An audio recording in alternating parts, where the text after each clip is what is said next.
चुनावी महासंग्राम में अब की सबसे बड़ी गूंज मुंगेर से उठी है। जन सुराज के संभावित प्रत्याशी कुमार चंद्रेश का बड़ा बयान सामने आया है। इस बार चुनाव जातिवाद पर नहीं जन सुराज पर होगा। कुमार चंद्रेश ने कहा कि जनता जातिवाद और खोखले वादों से अब तंग आ चुकी है। इस बार मुद्दा होगा सड़क, शिक्षा, स्वास्थ्य और रोजगार।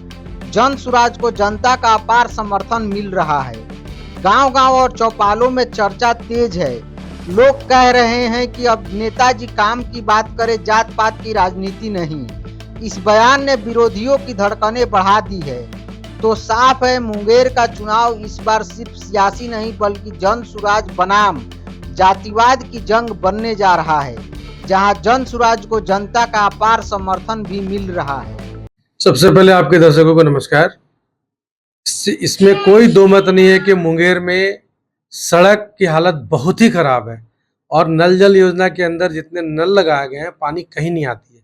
इस विषय को मैं लगातार कई महीनों से उठा रहा हूं और अब जब चुनाव का 2 महीना 3 महीना बचा हुआ है तो सड़कों पे कुछ काम इन्होंने शुरू कर दिया बारिश के महीने में, जो कि बिल्कुल ही टेक्निकली गलत चीज़ है। बारिश के महीने में जो भी आप काम कर रहे हैं वो बद से बदतर ही काम होगा सड़क का काम।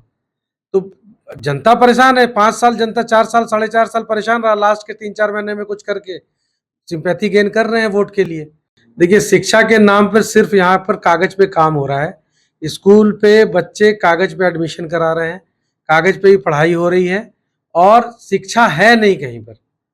सरकारी योजनाएं चल रही हैं, शिक्षित नहीं हो रहे हैं लोग। अगर सही से शिक्षित हो जाएंगे बच्चे हमारे तो योग्य बनेंगे तो जीवन में अच्छा करेंगे। सरकार सबको मजदूरी बना के रखना चाहती है, सरकार अच्छा करवाना कहाँ चाहती है। तो शिक्षा की हालत तो आप पूछिए मत। शिक्षा आप चाहे किसी से ही पूछ लीजिए, कोई भी जो माँ बाप है, अभिभावक हैं, वो आपको ये बोलेंगे बच्चे स्कूल तो जा रहे हैं लेकिन शिक्षा नहीं मिल पा रहा है उनको। शिक्षा नहीं मिल पा रहा है तो इसका मतलब सीख नहीं रहे हैं तो अच्छा नहीं करेंगे। जहाँ तक रोजगार की बात है तो रोजगार की बात किसी से छुपी नहीं है। यहाँ मुंगेर शहर में, मुंगेर जिले में रोजी रोजगार का साधन दिनों दिन घटा है, बढ़ा नहीं है। लोग बाहर जाने को मजबूर हैं, बाहर जाते हैं, पलायन करते हैं, इधर उधर काम करते हैं, तब जाके घर पे 2 पैसे भेज के काम चला रहे हैं।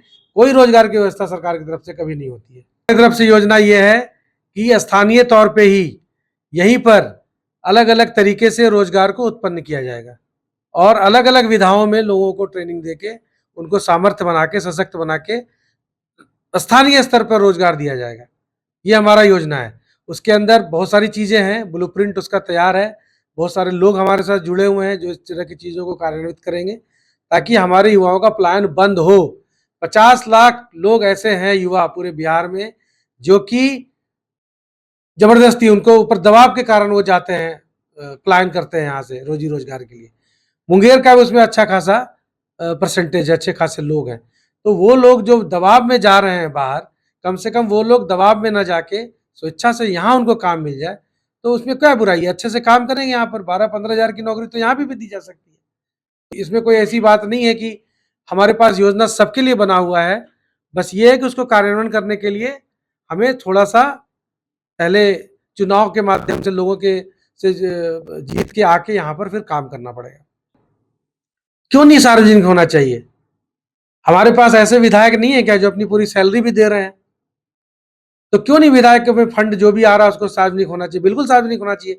एक एक पैसे का हिसाब होना चाहिए। भाई जो भी पैसा सरकार का है ये तो पब्लिक का पैसा है ना, पब्लिक मनी बोलते हैं हम लोग इसको। तो पब्लिक मनी पब्लिक के लिए यूज हो रहा है तो उसका हिसाब किताब देने में क्या दिक्कत है? अगर मन में कोई चोर और किसी तरह की शंका नहीं है तो उसके हिसाब किताब देने में भी कोई दिक्कत नहीं होनी चाहिए। और बिल्कुल हमारी सरकार आती है, हम लोग होते हैं, हमारे जैसे लोग होंगे तो एक एक पैसे का हिसाब सामने रख के दिया जाएगा। कि दलित, पिछड़ा, अल्पसंख्यक और महिला, इन सभी के लिए हमारे पास प्रकोष्ठ बना हुआ है। महिलाओं के लिए हम लोगों ने अलग से ये व्यवस्था की है कि इनका पहले इन सभी वर्गों का सशक्तिकरण जरूरी है। सशक्तिकरण में क्या करना है? जैसे महिलाओं के लिए है, सस्ते दर पे, ब्याज पे उनको ऋण देना है अपने कामों के लिए। जो कुटीर उद्योग या कोई छोटे उद्योग धंधे वो करना चाहते हैं, इसके लिए वो सक्षम भी है, उसमें उनको सहूलियत देनी है और उनको प्रशिक्षण भी देना है और उसके बाद उनको सस्ते दर पे ऋण दिला के वो काम भी शुरू करवाना, इससे वो सशक्त हो। जब तक हमारे लोग, चाहे दलित हो, चाहे अति पिछड़ा हो, चाहे महिला हो, जब तक ये सशक्त नहीं होंगे, अपने पैरों पे खड़ा नहीं होंगे, तब तक इनका विकास नहीं हो सकता है। तो पहले हमें उन सारे बिंदुओं पर गौर करना है जो इनको सशक्त करें। उसी के दिशा में हम लोग अपनी योजनाएं बना रहे हैं और सारी चीजों की योजना हमने बना के रखी है कि इनको कैसे सशक्त किया जाए।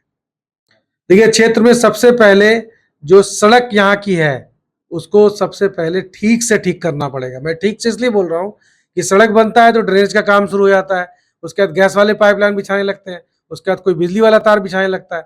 कहने का मतलब ये है कि ये पूरा का पूरा सड़क बनता और टूटता रहता है। ऐसे में सड़क पे आपको हर जगह बड़े बड़े गड्ढे दिख जाएंगे। जो अलग अलग एजेंसियां हैं उनके बीच में कोऑर्डिनेशन होना चाहिए ताकि वो व्यवस्था ठीक हो। ड्रेनेज ड्रेनेज एक बहुत बड़ी समस्या है। ड्रेनेज एसटीपी का प्लांट का उद्घाटन तो कर दिया सरकार ने, लेकिन क्या वो एसटीपी का प्लांट तक शहर का सारा सीवेज पहुंच रहा है? उसको कोई देखने वाला नहीं है। 532 करोड़ की योजना, बढ़ते बढ़ते 532 करोड़ की योजना जो है बना के रख दी, लेकिन उसकी एफिशिएंसी, उसकी फंक्शनल एस्पेक्ट तो किसी ने देखा है? तो वो एक बड़ी चीज है। शहरी विकास के साथ साथ जो हमारे मुंगेर विधानसभा में सबसे बड़ी समस्या है वो तटबंधों की सुरक्षा है। जितने तट है गंगा के, जो कटाव के कारण कटते जा रहे हैं हर एक साल, उसको सुदृढ़ तरीके से उसको बांधना पड़ेगा, उसको चैनलाइज करना पड़ेगा ताकि कटाव रुके। और ये कोई इतनी बड़ी समस्या नहीं है, सरकार ने इस पर ध्यान नहीं दिया। कटाव अगर एक बार उसके रोकथाम के लिए सही अभियांत्रिकी के साथ उस पर लगाया जाए पैसा और बल लगाया जाए तो कटाव रोका जा सकता है। तो वो एक पूरे जिससे कारण पूरे मुंगेर बाढ़ में डूबा रहता है। ये तो बनाया गया ना, स्कीम है ये, आप समझिए। हर साल जो चीज होना है उसको आप नियंत्रित करेंगे या फिर उसके लिए योजना बनाएंगे? जब मुझे पता है कि हर साल इतने महीने से इतने महीने के बीच में इतना पानी बढ़ जाता है, तो 20 साल से सरकार चल रही है, अभी जो वर्तमान सरकार है, तो 20 साल में क्या ऐसी योजनाएं नहीं बनाई जा सकती थी जिससे इस चीज का परमानेंट इलाज किया जाए?